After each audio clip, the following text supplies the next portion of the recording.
ಕಾರ್ಯಕ್ರಮಕ್ಕೆ ನಮಸ್ಕಾರವನ್ನು ಸಲ್ಲಿಸ್ತಾ ವೇದಿಕೆ ಇರೋರೆಲ್ಲರೂ ದೊಡ್ಡವರೇ, ವೇದಿಕೆ ಮುಂದಿರೋರೆಲ್ಲರೂ ದೊಡ್ಡವರು, ಎಲ್ಲರಿಗೂ ನನ್ನ ನಮಸ್ಕಾರ. ರಾಮನ 10 ಕೃತಿಗಳ ಬಗ್ಗೆ ಮಾತಾಡುವ ಅಂತ ಹೇಳಿದ್ದಾರೆ. ಇದು ಒಂದು ಟಾಯ್ ಶಾಪಲ್ಲಿ ಮಗುನ್ ಬಿಟ್ಟು 2 ನಿಮಿಷದ ಹೊರಗೆ ಬರಬೇಕು ಅಂತ ಹೇಳಿದೆ. 10 ಪುಸ್ತಕಗಳ ಬಗ್ಗೆ ನಿಧಾನ ಹೇಳಬೇಕಂದ್ರೆ ದಿನ 1 ಗಂಟೆ ಮಾತಾಡಿದ್ರೆ 5 ವರ್ಷ ಮಾತಾಡಬಹುದು, ಅಷ್ಟು ವಿಷಯ ಇದೆ.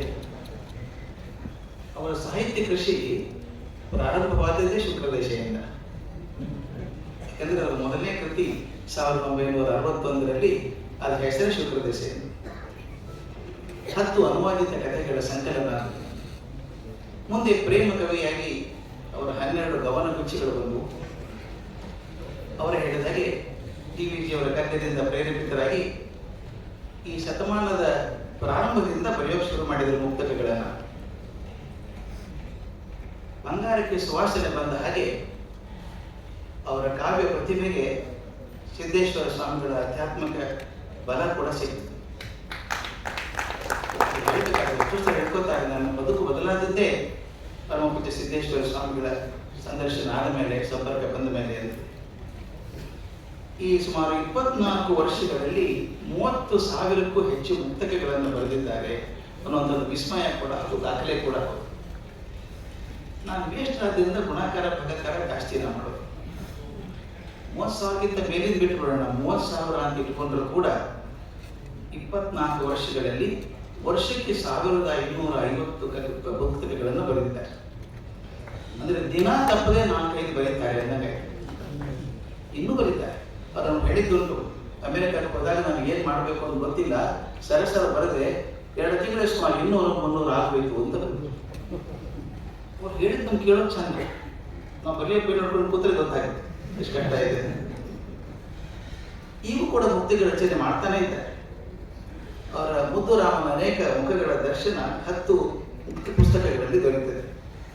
ಮುದ್ದುರಾಮನ ಮನಸ್ಸು ಮೊದಲು ಬಂದದ್ದು 2003ರಲ್ಲಿ. ಆ ನಂತರ ಸರಣಿ ಮುಂದುವರೆದು ಮುದ್ದುರಾಮನ ಬದುಕು, ಮುದ್ದುರಾಮನ ಅರಿವು, ಮುದ್ದುರಾಮನ ನಲಿವು, ಇವು 4 ಕೂಡ ನಮ್ಮೆಲ್ಲರ ಕೈಗಳಲ್ಲಿದ್ದಾವೆ, ಎಲ್ಲರ ಮನಸ್ಸನ್ನು ಮುಟ್ಟಿದ್ದಾರೆ. ಈಗ ಆ 4 ಕೃತಿಗಳ ಪರಿಷ್ಕೃತ ಆವೃತ್ತಿ ಕೂಡ ಇವತ್ತು ಬಿಡುಗಡೆ ಆಗಿದೆ. ಅದರ ಜೊತೆಗೆ ಇನ್ನೂ 6 ಪುಸ್ತಕಗಳು ಬಂದಿದ್ದಾರೆ. ಮುದ್ದುರಾಮನ ಬೆರಗು, ಮುದ್ದುರಾಮನ ಬೆಡಗು, ಮುದ್ದುರಾಮನ ಚೆಲುವು, ಮುದ್ದುರಾಮನ ಒಲವು, ಮುದ್ದುರಾಮನ ಗೆಲುವು, ಮುದ್ದುರಾಮನ ನಿಲುವು, ಇಲ್ಲಿಯವರೆಗೆ 10 ಪುಸ್ತಕಗಳು ಬಂದಿದ್ದಾರೆ. ನನಗೆ ಕುತೂಹಲ ಅಂದ್ರೆ ಇನ್ನು ಮುಂದೆ ಬರುವಂತಹ ಪುಸ್ತಕಕ್ಕೆ ಏನು ಹೆಸರಿರ್ತಾರೆ. ಯಾಕೆ ಈ ಮಾತನ್ನು ಹೇಳ್ತೀನಿ ಅಂದ್ರೆ, ವಾಲ್ಮೀಕಿ ರಾಮಾಯಣದಲ್ಲಿ ಮೊದಲನೇ ಸರ್ಗದಲ್ಲಿ ತಪಸ್ವಾಧ್ಯಾಯ ನಿರತಂ ತಪಸ್ವಿ ವಾಗ್ವಿಧಾಮಿರಂ ಅಂತ ಮೊದಲನೇ ಶ್ಲೋಕ, ಅದಾದ್ಮೇಲೆ 2ನೇ ಶ್ಲೋಕ ಚೆನ್ನಾಗಿ. ವಾಲ್ಮೀಕಿಗಳ ಮುಂದೆ ನಾರದರು ಬಂದು ನಿಂತಿದ್ದಾರೆ. ಅದು ಆಕಸ್ಮಿಕ ಅಲ್ಲ. ಲೋಕೋತ್ತರನಾದಂತಹ ಗುರು ಲೋಕೋತ್ತರನ ಶಿಷ್ಯನ ಕಡೆಗೆ ಬರಬೇಕಾಗುತ್ತೆ. ಶಿಷ್ಯ ಗುರುವಿನ ಕಡೆಗೆ ಹೋಗೋ ಸಾಮಾನ್ಯ. ಆದರೆ ಗುರು ತಾನೇ ಹುಡುಕೊಂಡು ಲೋಕೋತ್ತರನಾದ ಶಿಷ್ಯನ ಕಡೆ ಬಂದು ನಿಂತ್ಕೋತಾನಲ್ಲ, ಗೊತ್ತು ಏನೋ ಲೋಕೋತ್ತರವಾದ ಕೆಲಸ ಆಗಲಿಕ್ಕೆ ಇದೆ. ಆಗ ಒಂದು ಪ್ರಶ್ನೆ ಕೇಳ್ತಾರೆ ವಾಲ್ಮೀಕಿಗಳು, ನಾರದರಿಗೆ ಕೇಳ್ತಾರೆ, ಕೋಮಸ್ಮಿನ್ ಸಾಂಪ್ರತಿಕ ಲೋಕೆ ಗುಣವಾನ್ ಕಶ್ಚ ವೀರ್ಯವಾನ್ ಧರ್ಮಜ್ಞಶ್ಚ ಕೃತಜ್ಞಶ್ಚ ಸತ್ಯವಾಕ್ಯೋ ದೃಢವೃತಃ ಅಂತ ಹೇಳಿ ಮುಂದೆ 5 ಶ್ಲೋಕಗಳಲ್ಲಿ ಇಂಥ ಮನುಷ್ಯ ಯಾರಾದರೂ ಇದ್ದಾರ ಈ ಲೋಕದಲ್ಲಿದ್ದಾರ ಅಂತ ಕೇಳ್ತಾರೆ. ಆ ಶ್ಲೋಕವನ್ನು 5 ಶ್ಲೋಕ ನೋಡಿದರೆ ಸುಮಾರು 16 ಗುಣಗಳಿದ್ದಾವೆ. ರಾಮನ 16 ಗುಣಗಳ ಬಗ್ಗೆ ಅಂದ್ರೆ ಎಷ್ಟು ಚೆನ್ನಾಗಿದೆ, ಪರಿಪಕ್ಷ ಅಂತ. ಒಂದು ಪ್ರಶ್ನೆಗೆ ಎಷ್ಟೊಂದು ಪ್ರಶ್ನೆ ಸೇರಿಕೊಂಡಿದ್ದಾರೆ. ಇಂಥ ಮನುಷ್ಯ ನೀವು ಕಂಡಿದ್ದೀರಾ, ನೀವು ದೊಡ್ಡವರು, ಜಗತ್ತನ್ನು ಕಂಡವರು, ನೀವು ಮಾತ್ರ ಹೇಳ್ಬೋದು ನನಗೆ ಅಂತ 16 ಗುಣಗಳ ಬಗ್ಗೆ ಹೇಳ್ತಾರೆ. ಯಾಕೆ ಹೇಳಿದ್ರೆ 10 ಬಂದಿದ್ದ ಪುಸ್ತಕ, ಇನ್ನೂ 6ಕ್ಕೆ ಅವಕಾಶ ಶ್ಲೋಕದಲ್ಲಿ ಇದ್ದಾರೆ.